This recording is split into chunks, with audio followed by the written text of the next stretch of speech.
Hello, welcome to week 8 lecture 39. Today I will talk little more about language families of India. I have already introduced you to this topic. Today I will continue with that. I will talk little more about morphosyntactic features of Indo-Aryan languages. Then I will talk about the features of Dravidian languages followed by the features of Tibeto-Burman languages, and then little about features of Austroasiatic languages. So, these are some of the language families which I will talk about, and I am not talking about the other language families, but you can of course explore and know about those. So, about Indo-Aryan languages, they follow SOV word order, and some of the languages, especially languages of Eastern Indo-Aryan area, they can have sentences without verb. These are called verbless sentences. So, we do not see this pattern in Western Indo-Aryan languages. So, if you want to compare this with Hindi, you will not see that. So, we need some verb, some auxiliary to complete a sentence, but in some of the sentences in Bangla, in Assamia, we can drop it. So, in this example you can see Kal Amar Biye, you can see that there is no verb actually. So, you can say Kal Amar Biye hobe, which means that tomorrow is my wedding, but hobe verb can be dropped.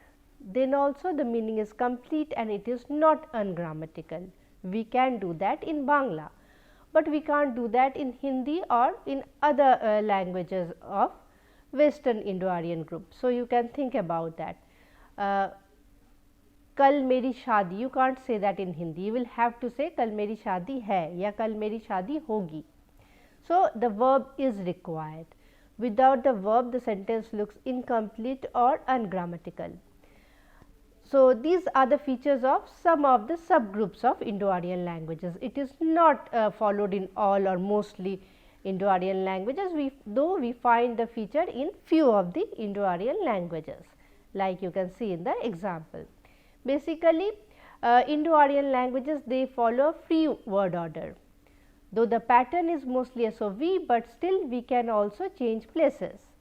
About free word order, I have already discussed in my lecture of typology. You can remember that and you can explore your own language.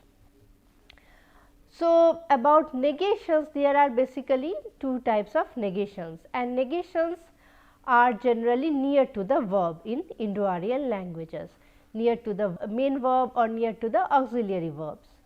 So, in Kashmiri, negation is a suffix on the verb. So, on the verb the negation is marked as a suffix. In Bengali, however, negation follows the verb. So, the main verb comes or the auxiliary comes and then the negation na is followed by it. However, in Old Bangla, we can see that negation preceded the verb, like Hindi. In Hindi, negation precedes the verb. If you can think of a negative sentence in Hindi, the sentence which have a negation, you can see that the negation is coming before the verb or before the auxiliary. So, negation can precede or follow the participial verb, but must be adjacent to it. So, it is near the verb. So, that is the thing in negation. And when I said that there are two types of negations in mostly in the Indo-Aryan languages, what we see is that one negation is about prohibitive. So, you ask someone not to do something. So, do not go, do not eat, do not do that. So, those type of negations where you are asking someone not to do something, like you can see in this Gujarati example, jao ma, which means do not go. So, you are asking someone not to go. And then there can be simple negation where you are just negating something like I will not go or I will not eat.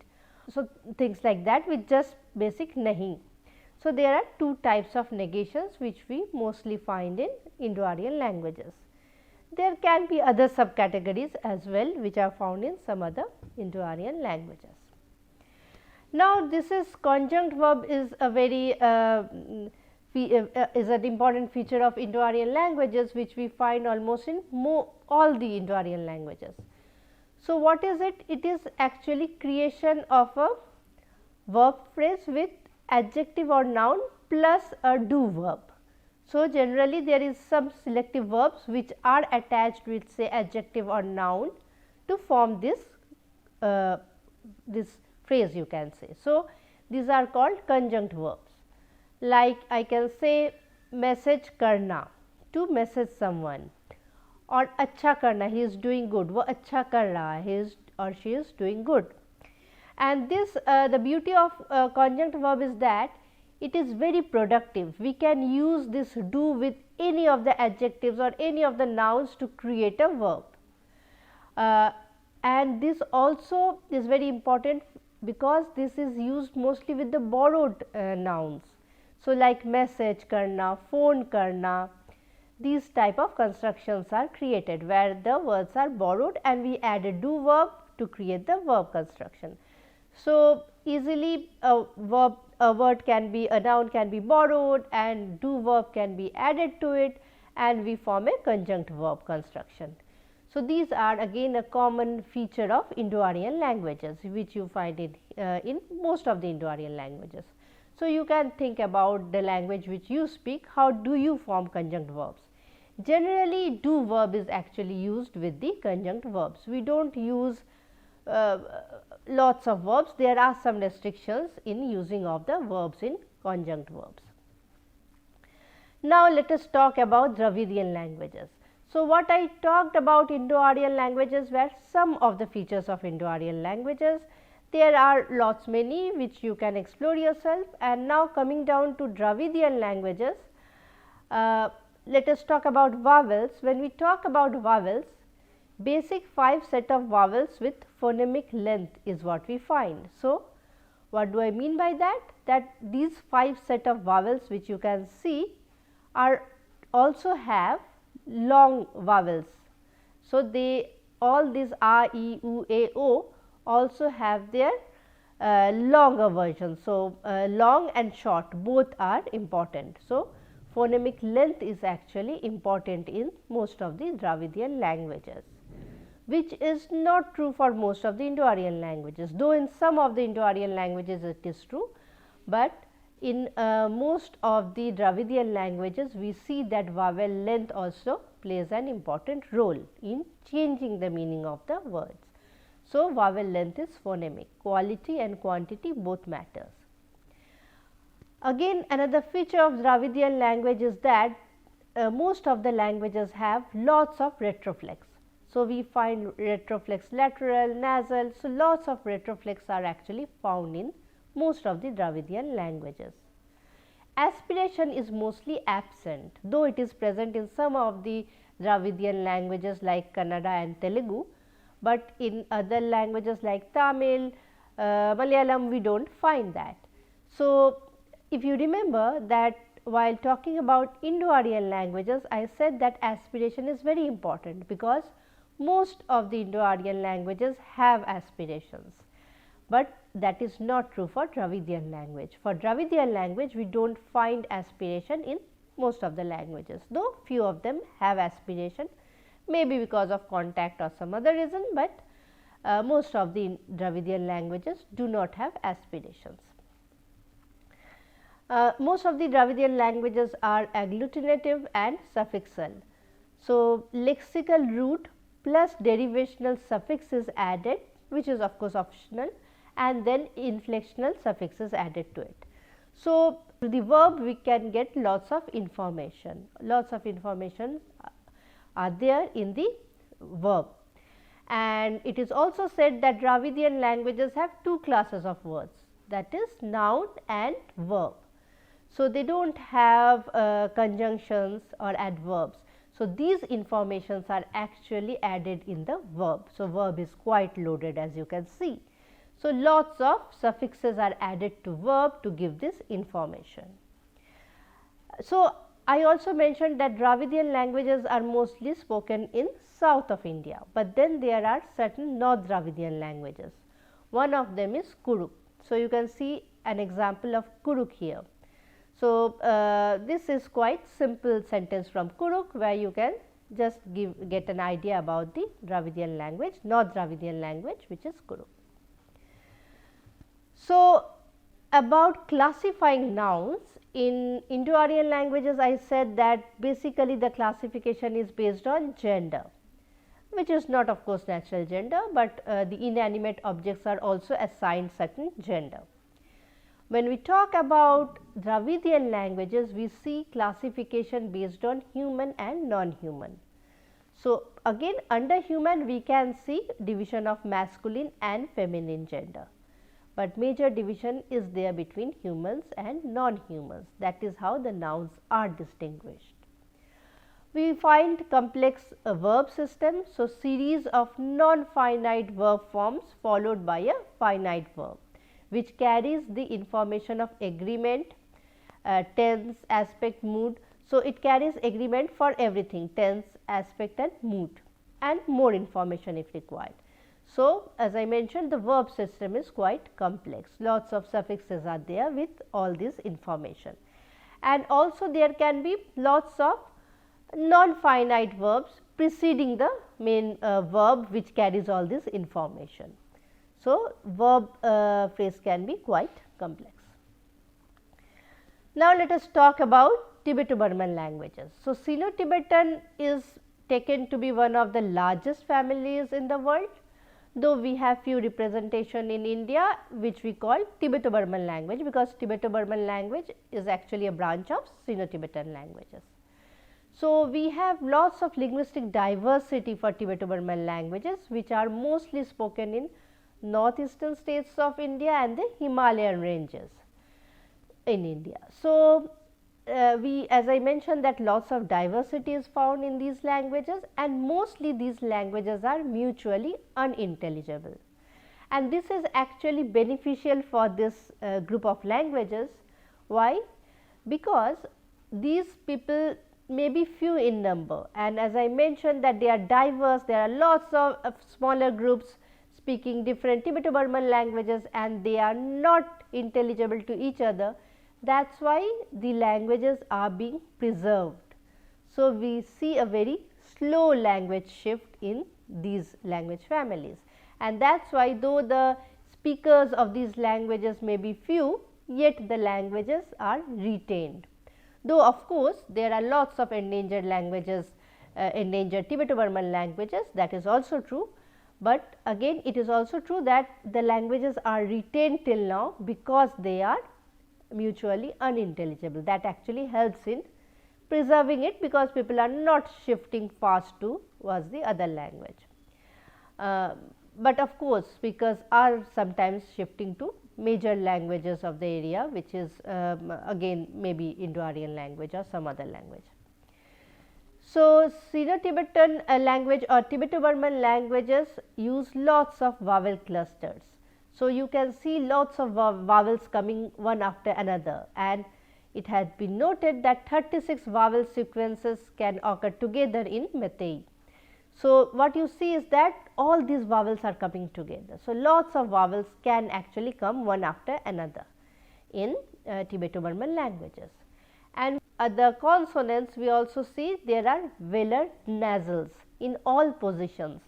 So, we can also find velar nasals in the initial position of a word. So, a word can begin with velar nasal, which is not so common for say Indo-Aryan or Dravidian languages. We do not find that, but we do find that in Tibeto-Burman languages. In some of the Tibeto-Burman languages, we also do not find aspiration. We find tones in most of the Tibeto-Burman languages, though in some of the endangered languages, endangered Tibeto-Burman language, we see that there is tone loss, which means the language loses its tone. So, what do we actually mean by tone? Tone is use of pitch to differentiate meanings. So, otherwise the word looks same use of consonant, same use of vowels, but then the words are different because of different use of tones. There can be different types of tones, falling, rising, rising, falling, level. So, there can be different types of tones. So, these words which are otherwise phonemically looking similar words, they are same, they have same consonants, they have same vowels, but their tones are different, and this difference in tone actually brings difference in the meaning. So, these languages are called tonal languages, where the meaning differs depending on the change of the tone. So, vowels carry tones. So, these vowels can carry different types of tones. So, some languages have 3 tones, some have 4, some have 6, depends on the language. So, you can have a look in this Manipuri example where in, so I am not good at producing tones, but you can explore and find out more about tones. You can go through this reading to know more about Meitei tones. So, here you can see that push in has a falling tone. When the same word in is said with a level tone, it means follow. So, you can see that the words look same, only there is difference in the tone. In the word push, it has falling tone. So, the tone is falling, while in the second one tone is same level. So, it may be something like in and in. So, with that difference the meaning changes. So, that is why we call Manipuri or Meitei a tonal language. So, most of the Tibeto-Burman languages are tonal language, but again as I mentioned, some of them are losing their tones. These languages are isolating and affixal in nature. So, affixal means they can have prefix, they can have suffix. So, and they are isolating, highly derivational. So, if there is one word, say there is a word for hill, from that word one can create a word to heap. So, words can be easily created, very productive. From one word other words can be created. There is also a very strong sense of inalienable or alienable sense, that is, in some of the Tibeto-Burman languages you can't just say hand or head, you have to say my hand or his hand or her hand. So, some of the objects are taken as being inalienable, you can't separate that from a body and say it in isolation. So, those are always connected to a part of body, and this can actually go very wide, and in some of the languages you can't even say village. Village has to be referred with in reference to someone. So, his village, my village, her village, it has to be related to something. So, there is also that sense. Again, if we look at tense, we see that future and non-future is marked in Tibeto-Burman verbs. So, through adverbs, and aspect is also prominent in this language. We do not generally see a typical future tense, present tense, past tense marked in the verbs. Verbs stand for aspect. Generally, aspect is marked in the verbs, and adverbs they mark about future or non-future. So, that is there. So, it is not necessary that all the languages have that typical tense that we read in school, the tense of English, past tense, present tense, future tense. For example, the Tibeto-Burman languages, they do not have it, they do not have that conventional sense of tense that we carry in our mind. So, only the future and non-future is marked, while in the verbs we see aspects, different types of aspects being marked. So, word order is generally followed. Now, talking about Austroasiatic languages. In Austroasiatic languages, we see that there are 3 subdivisions within India. So, we have very few Bon Khmer languages in eastern India like Khasi. We also have Munda languages in central India near West Bengal, Odisha, Jharkhand. In these areas we find Munda languages like Santhali, Koda, Mahali. There are lots of smaller pockets of the Munda languages. And then there is Nicobaris. So, Nicobaris is spoken in Nicobar Island. So, these are the Austroasiatic languages that we find.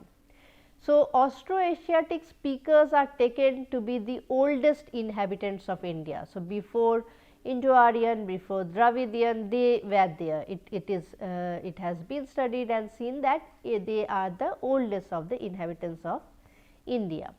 Lots of languages, lots of changes we actually see in Austroasiatic languages, because as I mentioned that these languages are one of the oldest for this part of the world.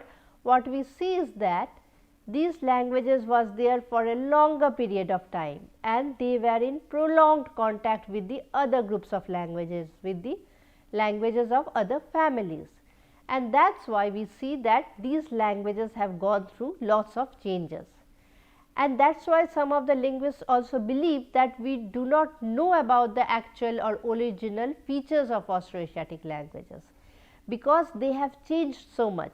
So, when we study these modern languages like Santhali, Koda, Mahali, Khasi, we see the current scenario of these languages, which are the result of contact. So, so that is a thing. So, lots of changes have been noticed in these languages, and that is why lots of features have been lost, lots of features have been borrowed from the neighboring languages. So, that is there. What we see still now is that there is a strong vowel harmony. So, what does that mean?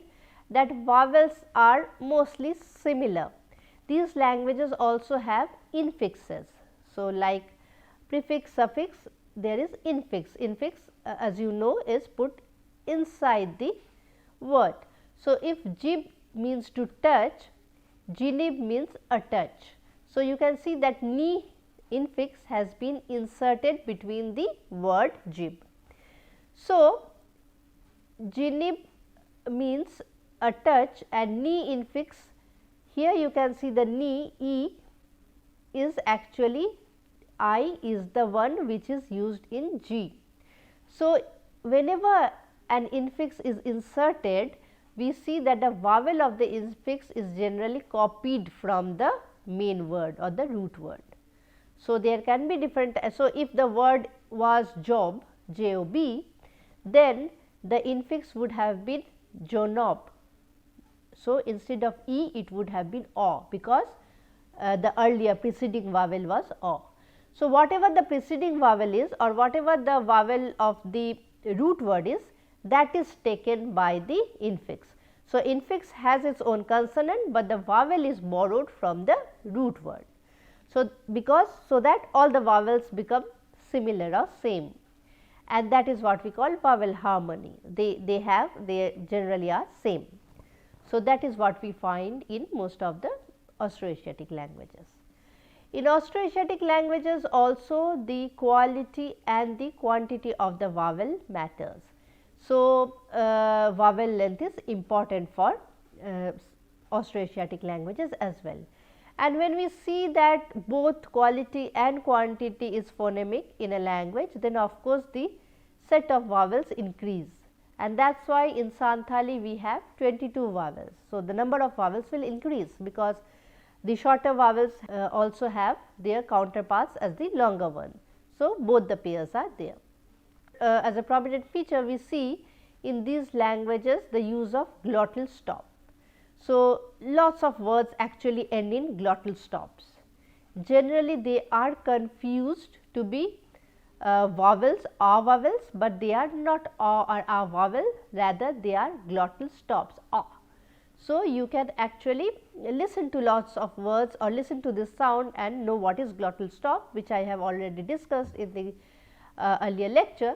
So, there these lots of words actually end, or they can also have glottal stop in the medial position. So, we see lots of glottal stops being used in Austroasiatic words. So, that is again a very common feature for most of the Austroasiatic language, which has been maintained till now.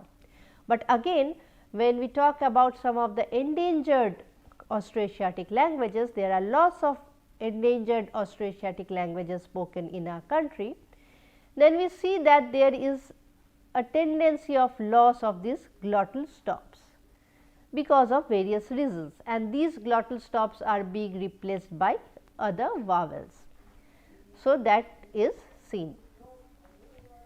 So, now when you look at this example, you can see that these languages are agglutinative. That means that verb carries lots of information. So, when you look at this sentence, you can see that the verb also carries the word for book. So, you can say this verb phrase is quite complex with all the information. So, because I sold the book to Padma, book is the direct object, you can see that is being inserted in the verb phrase. So, it is bohi, and then you can see lots of other informations are being inserted in the vowel, like the definite marker, third person singular. So, all these information you can find in the verb. So, that also shows that the verb is quite complex and it is agglutinative in nature. You can't easily actually get the information from the other part of the sentence, you will have to get it from the verb. So, that is that is why it is important, and when we see this type of structure, we also know that here we can't have sentences where we can actually drop the verb, like I mentioned in the earlier example from Indo-Aryan language. So, you can see the difference that in Austroasiatic languages it is difficult to have a sentence without the verb, because the verb is very important, it is carrying all the information. It is even carrying the information of the direct object, which is again not very common for the languages of other families. So, that you can find in the Austroasiatic languages. Austroasiatic languages also have other features, like they have lots of reduplications, they have different types of adverbs. So, there can be different types of ways of saying walking. So, walking like a sleepy person, walking like a drunkard, walking like a baby. So, all these will have the reduplicated forms for the same walk verb, and this is not only for walking, but also for the sound of rain or other type of words. You can find lots of different types of adverbs in reduplicated forms in the Austroasiatic languages. So, Austroasiatic language is very rich in that as well. So, though we do not have much of the Austroasiatic languages and the total representation is quite less compared to the other families, but we can see these structures in the Austroasiatic languages. So, I hope you enjoyed this class. These are some of the readings. You can go through them and know more about the different language families of our country. Thank you.